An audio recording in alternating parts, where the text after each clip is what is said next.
what's the expectation for you at this year? Just win, man. You know, last year was all about time and records and trying to be the best, trying to be consistent. And this year, it's not even about time anymore. It's not a number, it's a letter, it's a W. In the contest of sprint champions and for sprint domination, Justin Gatlin is one of the most superb contenders. He's a highly motivated sprinter, consistent performer, and America's best medal hope for the 200 and 100 meter gold medal. But he has one main obstacle. That obstacle is Usain Bolt. So in this video, we take a look at, will Justin Gatlin beat Bolt in Rio 2016? If anyone can beat Usain Bolt, then Justin Gatlin is the man for the job. No one can doubt his fitness or his motivation to win.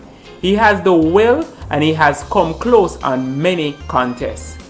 But however, his past doping allegations threaten his credibility even if he does manage to pull off a win. It probably would be seen as being drug assisted even if it wasn't. But can we doubt that he's in superb condition? Can we doubt that he's ready to go? When asked these questions, this is what he said in his recent interview. I look at what I need to change, what my flaws are, and I try to put that into my race pattern. And it worked that time. It was a race pattern that, it's almost like chess or checkers or whatever kind of game where it's a strategy where, okay, you at the top and only thousandths of a second separate you. So now you got to figure out, you know, is my shoulder over rotating? Is my ankle not lifting right? That's those crazy. kind of things, man. Like those things are going to be able to get you to the finish line quicker. Like last year, you know, I was winning all the races throughout the whole year. I'm number one in the world last year when it comes to races all over the world.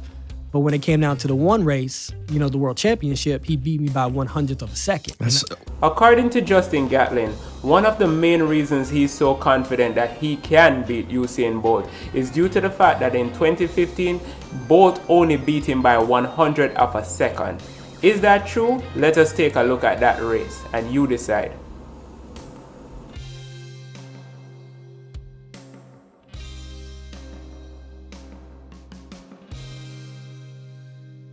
In that race, we can see definitely that race was decided at the tape. What happened really was that Bolt had a great start. Justin Gatlin really lost his composure at the line. He didn't even have a great start in comparison to Bolt. The physical abilities of Bolt overpowered Gatlin, in my opinion. And the final act of Bolt dipping and straining, yes, he dipped and strained at the line, was really what got him the win. Bolt is hard to beat by any athlete. And the fact that Gatlin really lost him by 100th of a second says a lot. That Gatlin was informed, he only lost his composure. Back again, that word, composure. But how composed was Bolt really? Bolt actually got lucky. Most persons won't admit it, but really what happened at the line was luck. At that tape, the fact that he's taller than him, all he did was stretch, and that was enough to give him the win. That, in my opinion, is luck. But will he be lucky again? Can he pull it off again? This time, Justin Gatlin is definitely ready, based on what he said. And what about that 100th of a second?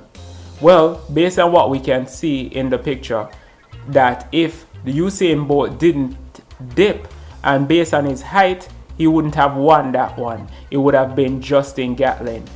And if you know Usain Bolt or you know anything about Usain Bolt, you know that he's not the person who normally has to dip. So that shows that his age is now a factor. Therefore, Usain Bolt will not be able to just leave this race in Rio up to just raw talent. His preparedness and his technique will come into question. So on the day, I believe, despite all that is said, it will come down to technique and it will come down to just plain perseverance. However, The keys to victory for Justin Gatlin is simply to be consistent, simply to deliver on the big day, and simply to have perfect technique, because that's the reason why Usain was able to beat him. He totally lost his technique at the finishing line, and Usain Bolt, with his experience and his ability to rise to the big occasions, just flat out beat him on the finishing line. So Justin Gatlin will definitely have to investigate that and improve on it. And if he's able to do that, he will definitely beat him in Rio 2016. Listen up, folks. This is not an anti-Usain Bolt or anti-Justin Gatlin video. This is just a statement of facts. So all of the persons who are going to be saying that Usain Bolt can't be beaten, please state your facts in the comment section. And did you notice what I said? Facts. If it's not facts, don't leave it. Don't comment. Only facts. We are trying to be as unbiased as possible, and anybody can be beaten on the day. Nobody is perfect. And this is what we think. So if you have something constructive to say, you can also leave it in the comments and give it a thumbs up. And if you are going to give it a thumbs down, please state why.